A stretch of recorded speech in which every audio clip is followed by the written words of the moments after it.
नमस्कार, माझं नाव सोमनाथ बोलतो. मी राजनांदगाव गणपती तालुका शिरूर जिल्हा पुणे या ठिकाणी आज आलो अहिल्यानगर जिल्ह्यामध्ये पारनेरमध्ये. तर नंदा गायकवाड मॅडम माझ्यासोबत आहेत. नंदा मॅडमला अमृत द्यायच्याबद्दल काय प्रॉब्लेम होता आणि अमृत घेतल्यानंतर काय फरक पडले हे आपण मॅडमच्या तोंडून सांगितलं. तर मॅडम काय त्रास होता आणि काय एक्सपिरियन्स आहे तुमचा? माझे नाव नंदा एकनाथ गायकवाड. मला थायरॉइडचा त्रास होता आणि थायरॉइडमुळे माझे पाय सुजायचे आणि माझं 80 किलो वजन होतं.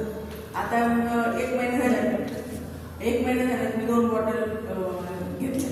तर माझे आता 70चं 3 किलो वजन, 80चं 3 किलो वजन कमी झालेलं आहे आणि माझे पाय सुजायचे कमी झालेले आहे. मला पित्तशयामध्ये थोडं खडायचं म्हणजे 8 मिनिटचा सांगितलेलं आहे. तर तो आता नॉर्मल म्हणून सांगितलं दाखवलेलं आहे. आणि मला आता सकाळचं असं म्हणजे नाही का दिवसभर म्हणा किंवा सकाळचं म्हणा असं फ्रेश वाटतं. काम करण्याची इच्छा होती. पहिली मला इच्छा होत नव्हती. अमृत ज्यूस घेण्याच्या अगोदर मला काम करूच वाटत नव्हतं, पण आता मला जास्त काम करूच वाटतं आणि